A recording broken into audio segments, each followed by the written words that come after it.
Guys, so we are the Art of Whiskey. This is the Whiskey Blendery. We will be collabing, working together, and bringing you whiskey info. If you go to Instagram, follow the Whiskey Blendery. We've got the best whiskey. That's what we're trying to find. And look, we found the best whiskey. We're sport. We're out here like 3 times a week. It's far. I was way on the other side of town. I was like, where are you going? I get out to Old Point real quick, man. I see you a little bit. Now, Tim's going to break down as he lended Q and I some bottles. He said, guys, don't go spend money. I got plenty of bottles. Yeah, you were buying a bunch Trash. of bottles. They were terrible. And then you were trying to blend with them. And then you're like, hey, I can't make anything good with it. And it's like, well, I got plenty of bad bottles I can give you. Not saying that these are bad. But, Yeah. but I've got plenty of bottles that I'm never going to drink. So let me supply you with however many bottles you need. Hey, that's what friends are for, man. We learn, like, you go, what kind of friends you got to give you bottles? Now, mind you, all this is leverageable. And Tim's going to walk us through why you purchased these 3. So we've got Nulu. Yeah. So Is this an African whiskey? The Nulu tribe? yeah, no, they're out of Louisville, Kentucky. Oh, okay. Actually, Andy can speak a lot to them, but Nulu's a spot is considered an area, new. Yeah, it's a neighborhood. Yeah. It's a neighborhood in Louisville, and they have a tasting room, distillery, production facility on either side of Baxter Avenue, and So just the outside owner- of downtown the owner, Louisville. Chase is one of our buddies. Yeah. But yeah, we went to support him when he first opened up, and then he got some distribution, and now he's everywhere. But yeah, they were sourcing MGP and had some good stuff. So I think I picked that up at like a Kroger or something. Yeah, in Chris's Louisville. picks is Kroger. Chris, yeah. So hold on. But Chris they don't picks us sell from Kroger. liquor like this in Kroger in Texas. Right. The laws are different in Texas. So the grocery stores you can't. So In Texas. yeah, in Texas. No hard you go to liquor. Missouri, you go to Kentucky. Yeah, Anything over 40 proof is not allowed. They got liquor laws. Yeah. That's ridiculous. So Well, this what do you is tell one about I the- used to buy as well. Yeah, that was like As a that was port wine. That was Port? one of the first bottles I ever bought, I think. So Angel's Envy, yeah, port. One of port the finished. first? Yeah, one of the first. You gave bottles. us like the OG original. This is what started all of this. Yeah, and so you can see Lincoln Henderson, and Wes Henderson was a judge for our Battle of the Yeah. Blends That's last crazy. year. So yeah, and he's in the Bourbon Hall of Fame. So yeah, it's Is the Angel Injury typically port wine finished? correct. Yep. Nice. Port wine, and then their rye whiskey is rum barrel finished. Nice. So this will be a little sweeter. Gives it a little So bit if I told you to grab 3 random ones, which I didn't, you definitely grabbed 3 random bottles. Very good, very different. So And then we got the last one here. So Restoration Rye. It's like So a that- word puzzle. Yeah, beautiful bottle, beautiful presentation. I So what does agree. that say? So released in 2020. Yeah, so that was their first release of their own distillate, I believe, at Castle and Key. And so I bought that bottle. I think their most recent stuff is a lot better than that, but I didn't. for the yeah, purpose I of didn't- today, right? Yeah, I guess you guys grabbed some random stuff. We have a bourbon. So we got a rye, and we got a port finished as well. Yeah, Bourbon. So yeah. it's gonna. Who knows? So. Now, the trick to blending these things, Tim's story originated from 50-50 blends. We were trying to get it right. We got it completely wrong. It was awful. And maybe our palate's changed so much because we've been in the whiskey blender and just everything's good. So what's the trick to blending and mastering, adding value to a bottle that's mediocre? It's the trick is trying multiple things. So that's why we started making worksheets that force people to make blends, because you think, okay, hey, here's a bourbon, and I'm guessing it's a 21% rye, probably a 4-year 21% rye, and then that's MGP. So I'm really familiar with that. These others aren't MGP. They're two different distilleries, and one's port finished. So now we're taking three distilleries, one being port finished, and trying to make a blend. So this one would actually be fairly tough to make a blend on, but you've got a rye, you've got a bourbon, and then another rye that's finished. So And you just know that off of the information on the bottles, huh? It's like reading ingredients. You go, I can't make that with this food. Yeah. It's like, hey, you know what? This would be like liquor chopped. You ever seen the show Chopped? No. The chefs, you open up a basket and then you turn around and you literally get to put some crazy meal together with the best chefs in the world judging. Okay. And then you have a time limit to. Oh, of course. You got three courses. It's so just you like go, Battle of the Blends. Oh, stay tuned for that, people. I will be here shooting that. But Battle of the Blends is another thing. So where would you start in this process with all these random? We got random situations. Yeah, I would try them all. Okay. And then just knowing what it is, this will probably be my base because it's a 21% rye bourbon that I'm familiar with. That being a rye and that being a younger rye, that will either be a very small component, like 10% maybe of the blend, if I'm trying to use all three. And that's if you're mixing these, and this is the bourbon and the rye together, you would build off the bourbon. Yeah, that would be my base. The rye, I would add probably just a little bit, like maybe 10%.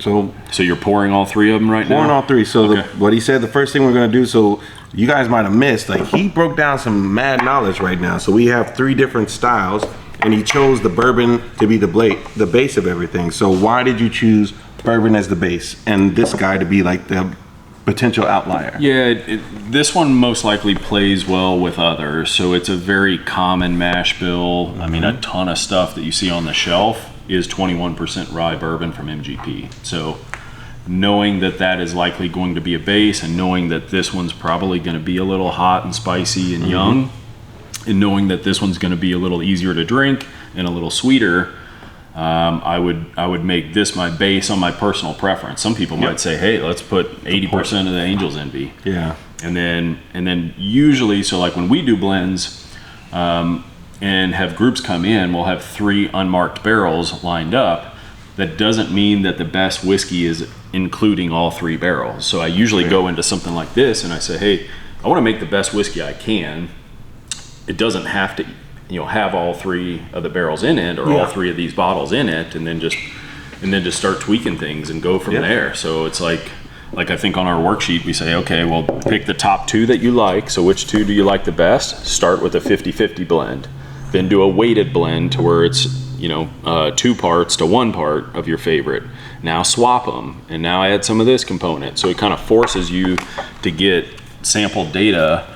And then it also kind of forces you to do things that you normally wouldn't do intentionally. So, and that's why when we do blends, we kind of line them up to where you can't tell what they are. Yeah. So it's like I don't want people to be influenced by, hey, this is a bourbon or this is a rye or this one's the oldest. So it's all gonna be by taste. Interesting, man. Let's go in it. Let's see what it's like. Let's taste this base and see if you we're guys here. have seen us butcher this thing a little bit. And I tell you, man, it's nothing like having a good teacher. So what we're gonna taste each one. That's what he said the first thing, and this is the one that he recommended. And that's likely cast strength, and that's So does it? Yeah, barrel 18, man. This thing was filled. So Nunu does have some good barrels. I remember this one not being my favorite barrel pick. So you guys are familiar with single barrels. So every barrel is different. Yeah. So it doesn't mean that's not a representation of the brand. That's a representation of Chris, whoever Chris is, if you don't like it. But hey, it's subjective, right? So all the barrel you pick, Chris probably hates. So This is interesting, though. You can actually taste a little bit of vanilla in this thing. Did you put that in all 3 of these? Yes. This is what everything in. I got like straight up vanilla. Yeah, the nose is nice. And that I don't know how old that is. This bottle was. It was filled in 2020. Yeah. So 4 years early ago. 2020. Oh, okay. It does say the age. So about 5 years. It's a 5-year-old whiskey. 116 proof. So I like the nose on it. I mean, it's a pretty. It gives you kind of Scotch starts, and then it turns back into a bourbon at the end. I thought that was actually really cool. I don't think Trevor's impressed. All right, so let's go to the left then. So we'll go to the left and we'll come back in. It really builds up like on the finish. Like now it's like real hot. Like I can still taste it. Too hot for me.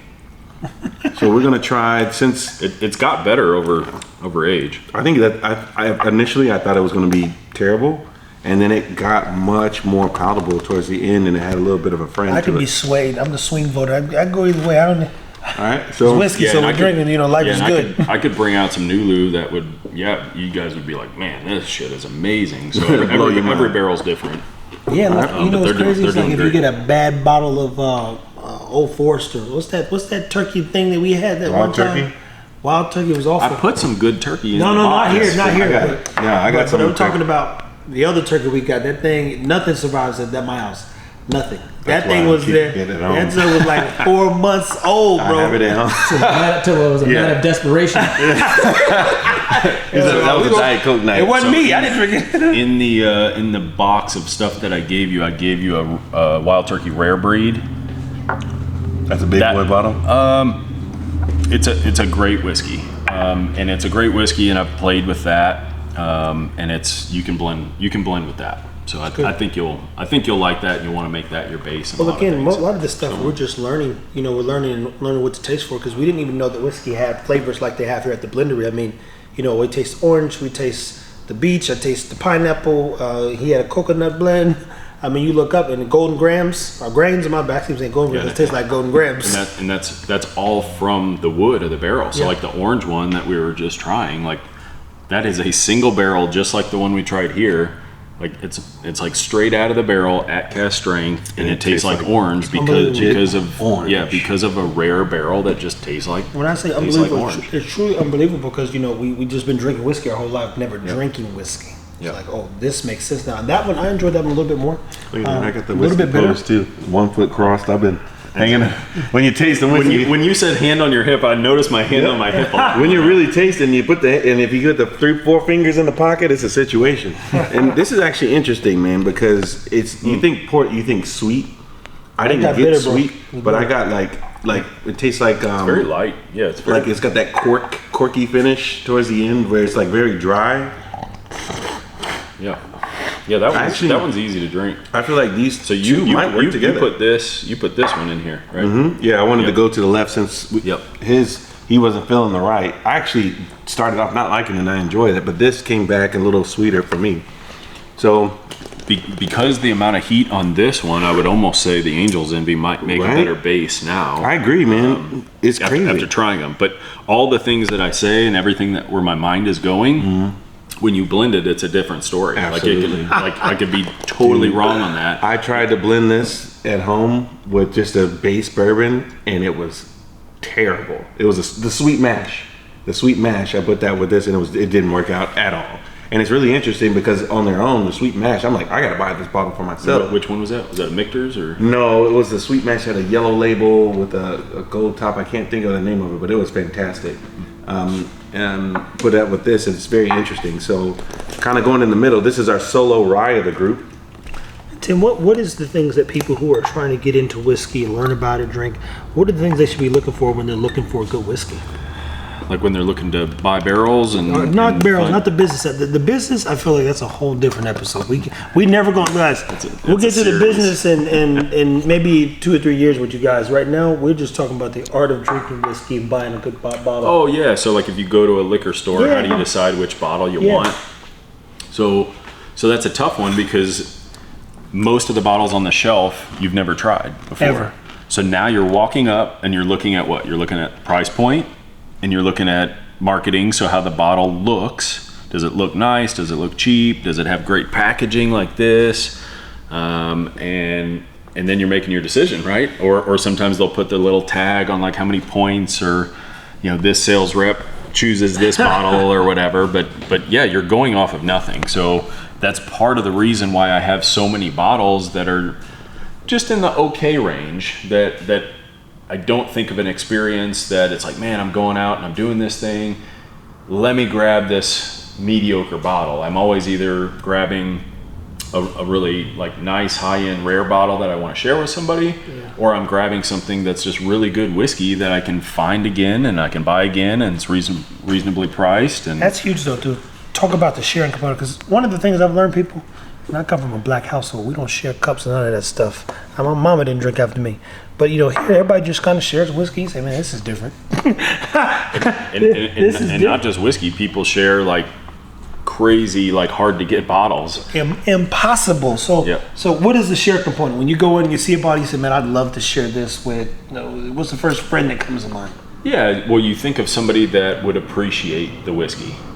So there's a lot of things that I'll try, and then somebody's name pops into my head because I know they like certain things. Or like when we were trying barrels last week, I tried something. I'm like, Dale, that's a member here, is gonna love this rye. I think we met Dale. I think you did. Yeah, He's a nice guy. yeah, a great guy. But it's like names come into my head because I know what they like and I know what they appreciate. So when I appreciate something and I know somebody else that does, then I don't care what the bottle costs. I don't care whatever it is. I want them to experience it, and I want to be around to get their reaction to it. So. I was very surprised on this thing. This thing is. Yeah, that was this the thing. best Wow, one. that opens up. This is a banger on its own. That's the best one. I did not say that when I purchased that bottle. So It's crazy though. Like I've had a lot of those instances where I'll have a bottle that I'm like, this was way too hot. Come back when it's been opened up a month later, and it's like a completely different beast. This is really good. Yeah.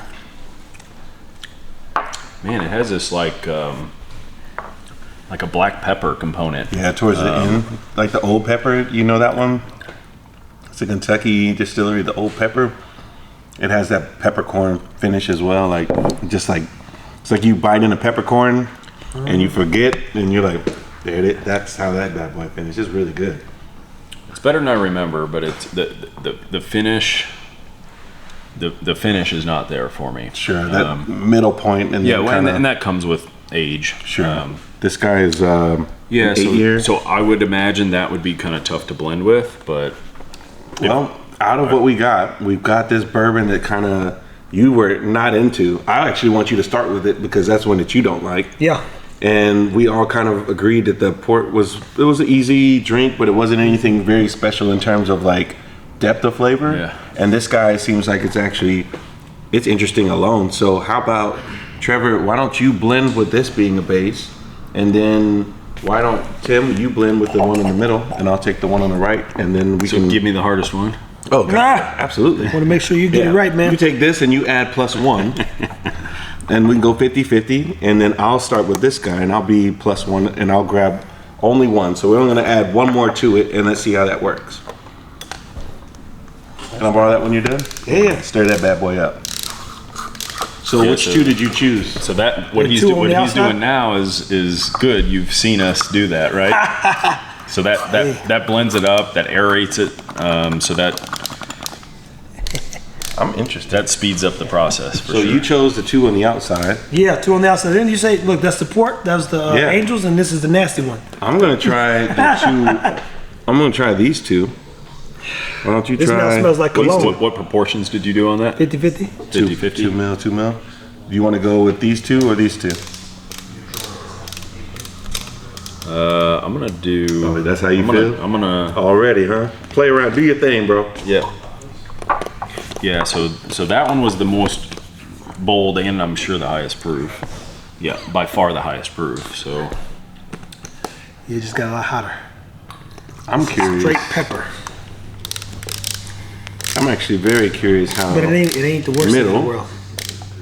middle of two and one of each goes. So guys, while they're doing this, let me walk you through what he's processing. You come to the Whiskey Blender if you're in the state of Texas, or if you're out of state, please feel free to stop by, reach out to Tim. As you see, he's got a worksheet here where you get to come in and blend your own bottles. He gets barrels, pull from the barrels, you get to taste the barrels, choose your barrels. You give him basically a flavor profile, and he kind of points you in the right direction. And you and your people get to come in collectively. It could be a birthday, could be a child being born, could be business, which is probably one of the best things you should do in here. Sign some documents and have a good time, but you and your people get to leave with a bottle waxed. And I mean, it's going to cost you. You get to name and it. it's a little more intentional than grabbing like three Yeah. random distilleries from a box. Like we pre-vet the barrels ahead of time to Yeah. make sure that there are a lot of answers, and it speeds up the process. But it's almost like, okay, I'm trying all of these individually. They're good whiskey individually, but then after about 15 minutes, usually somebody in the group stumbles upon something to where it's like, whoa, and gets excited about it, and then shares it with everybody, and then it's like, wow, this is really good, and then they use the rest of their time trying to make that better. Yeah. So, and then that's what they walk away with. So it's a true one-of-a-kind whiskey, and they've got the recipe, and we pull it straight from the barrel that day, so everything's continuing to age, so we can't make it again. So whatever bottles they leave with, that's it. So it's a one-off. And whiskey can age by the day in a barrel, correct?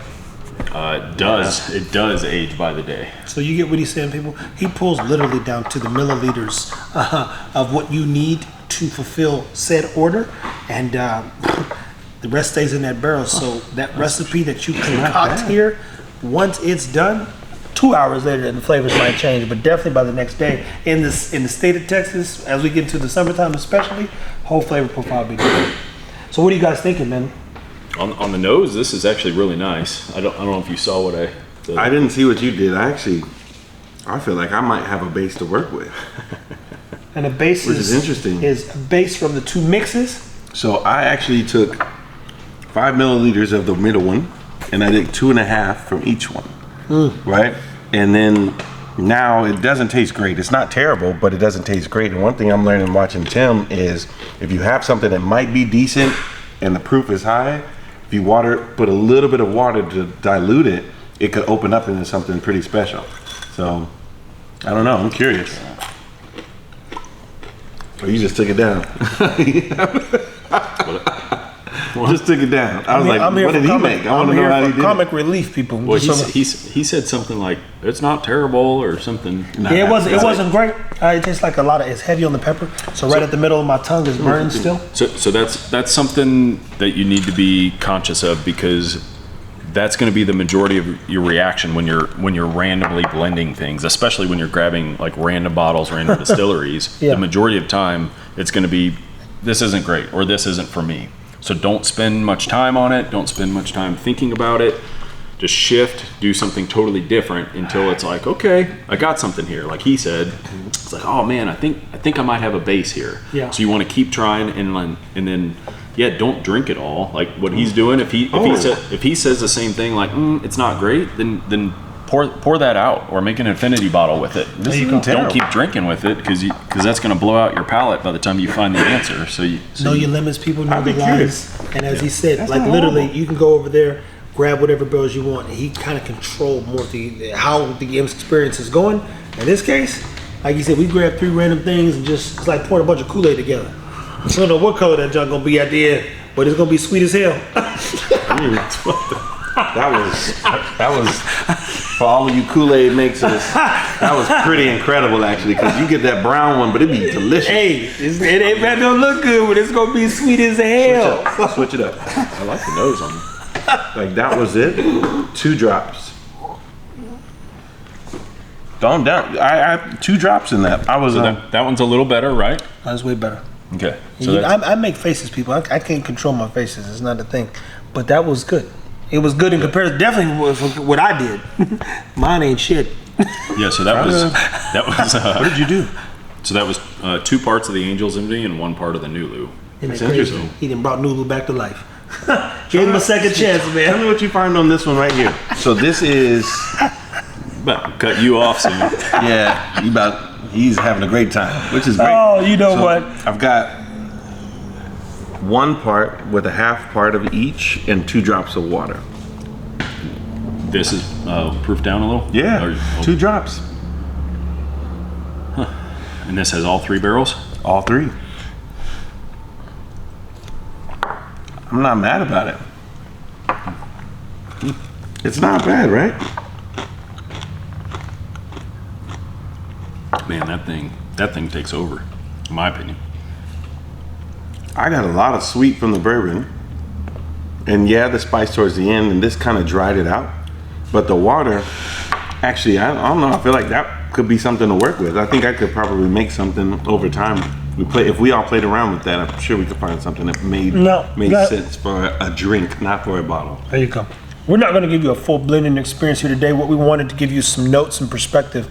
What I love about what Tim did was almost, I told him, it reminded me of the Pamper Chef thing, where you're like, hey guys, bring everything, but it's way better when You got 20 friends bringing bottles of whiskey, and you guys are blending. Man, did you guys ever name when you were at your house with your friends bottles or anything that you guys blended together? You ever come with a name, or did the name thing come later to you? Like, yo, let's start naming these things. Yeah, it came later. Sometimes when people would bring bottles over, and then the challenge would be, hey, bring a bottle that is just sitting there, that's collecting dust that you probably won't drink. Bring it over. Let's see if we can make it better. And then I would take some of my bottles of mostly MGP, because that's what I was trying to learn about and play with. And then we would try to make something great. And a lot of times they would leave with something that they were excited about.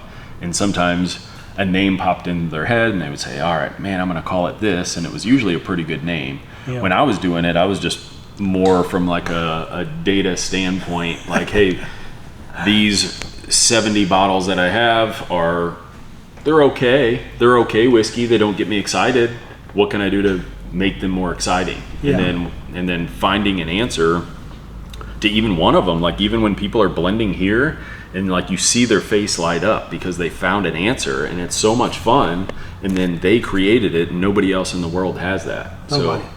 Literally nobody. People, I mean, I've not drank whiskey this way ever in my life, and I can tell you we've tried. You know, I've gone and bought a couple other bottles and it just doesn't taste the same, man. It's awful to say the least. But when you come for your blending experience, what are these things called? This is not just a cup, is it? No, I mean it's a Canadian mixer or a Canadian Glencairn glass. And these aren't shot glasses either, right? No. Copitas, man. Copitas. No, they're not Copitas. Oh, that's the other ones? Copitas are the nosing glasses. These are called the perfect dram glass. So it's a smaller. So a dram is a small pour. And I like these because they're small and compact, so you can take them anywhere. But some of the mini Glens, like if you, let's see if there was so this is a normal Glencairn whiskey glass that like everybody has these.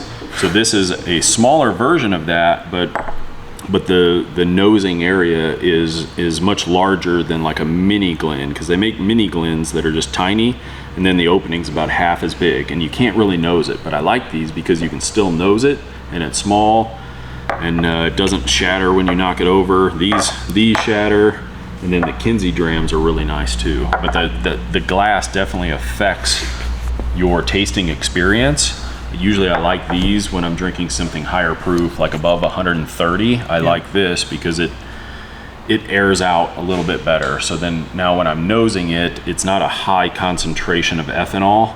Like, it gets to breathe a little bit. So I like those for higher cast strength things. And so whiskey you drink from the nose, correct? You definitely start the experience from the nose, because then you're starting to taste it through the nosing experience, and too many people just grab it, drink it real quick, and then that's it. Now the beauty about this is you walked us through all these glasses. I never even heard of these glasses, man. Mm-hmm. That's why we're here, people. When I tell you, now Jamarcus Q, you've heard of these, correct? Since I've been here. Well, I mean, I know Jamarcus has worked in the space quite some time, so I can imagine he's won all this stuff. But you go consider, we got the nose glass.